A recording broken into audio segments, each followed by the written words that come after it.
Want to monitor a mailbox or a shed, keep an eye on a remote garage, or control a ranch gate, but your standard Zigbee devices just don't have enough range?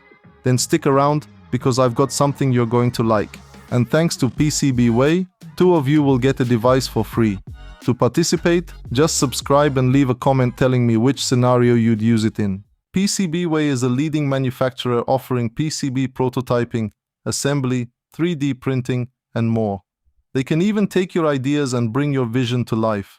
With fast turnaround times and excellent quality, whether you're a hobbyist or a professional, PCBWay provides reliable services to support your electronics projects.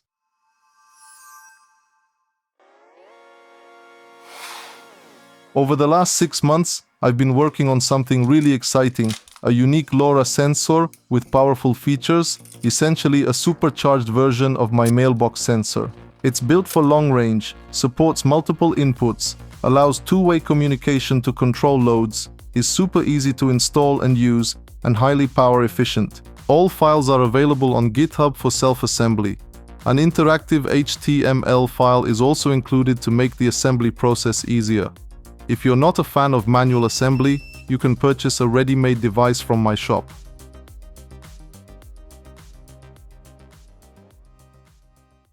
This is the final version, the 5th one. It's the hardest project I've ever done. Finally, it's finished, and I can work on other projects too.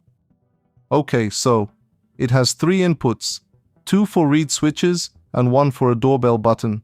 It utilizes the SX1262 LoRa chip, features an integrated programmer for programming the AT-Tiny, and includes 2 SSR relays for controlling DC loads of up to 2.5 amps, which can be controlled remotely via Home Assistant or by built-in logic. The behavior can be changed through configuration. It takes AAA 1.5 volt batteries, or can be powered externally by 5 volts. Surprise, surprise. I also made a light version. This one doesn't have any input capabilities. It's just a PIR sensor.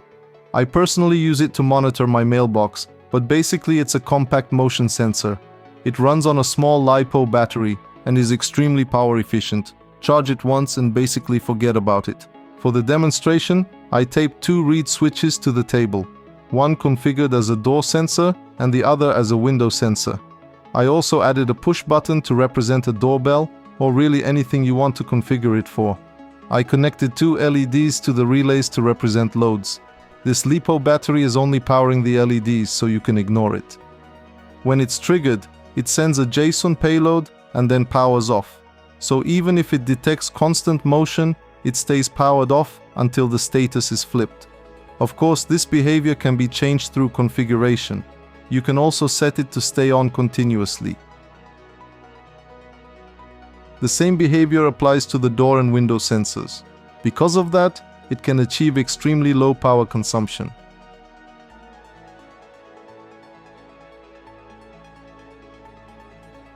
The push-button input sends both on and off payloads, so it can be used with virtually any Home Assistant automation.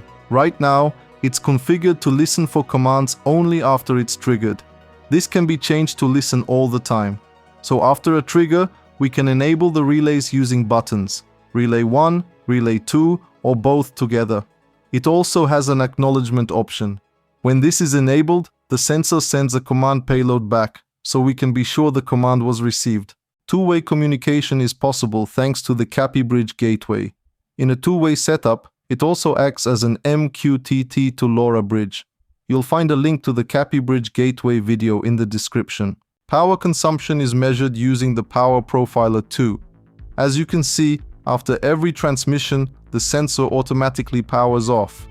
This behavior applies only when the device is powered by a battery. When there's no transmission, it consumes just 14 microamperes hour. Each transmission draws about 52 milliamps, but only for 800 milliseconds, so the total energy used per transmission is roughly 12 microamperes hour.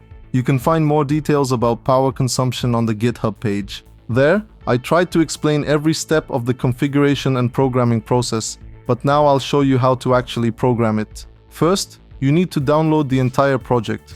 Don't just copy and paste the Arduino code. After unzipping it, go to the code folder and open the .ini file. Don't change anything in the .ini, .cpp or .h files. All configuration is done in the config.h file. Each configuration option includes a short explanation, so if you take a couple of seconds to read through them, all the questions will disappear. The crucial part is making sure the gateway and sensor configurations match. The default configuration is a good place to start, and all default settings are compatible out of the box. Make sure the node name contains no spaces or dots. By default, encryption is enabled, and it uses a 4-byte key. In the logic configuration section, you need to choose the power source battery or external. You can also enable or disable two-way communication. Then you set how long, in seconds, the device stays awake after waking up to wait for incoming commands, only when the power source is set to battery. You can also choose whether that timer resets after each received command. Relay time on defines how many seconds the relay keeps its contact closed after receiving a command. Command acknowledgement sends a confirmation back when a command is received, but try to avoid using it unless necessary to keep airtime usage low. You can also invert the read switch inputs, which allows you to use either normally open or normally closed sensors. Relay start lets you invert the initial relay state, so when the node wakes up after a trigger, the contacts close. This can be really handy for connecting a light, effectively turning it into a motion-activated light as well. The rest of the configuration is standard LoRa stuff, and it needs to match the gateway settings. I recommend starting with the default values and only changing the frequency. Unless you have range issues, there's no need to tweak anything else. And only then should you adjust the other settings. The USB port isn't accessible from the outside, so you'll need to disassemble the case.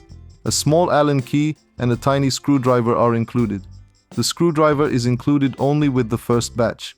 One important thing, only connect the USB cable when the batteries are removed. The only thing left to do is select the COM port, MCU type, upload speed, and programmer. You can find a screenshot with the correct selections on GitHub. Now just click upload.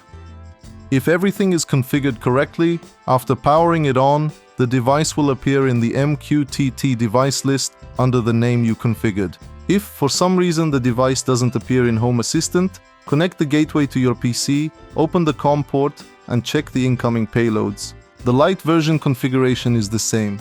The only difference is that it doesn't have a built-in programmer. So for programming, you'll need a pogo pin clamp and any 3.3 volt UPDI programmer.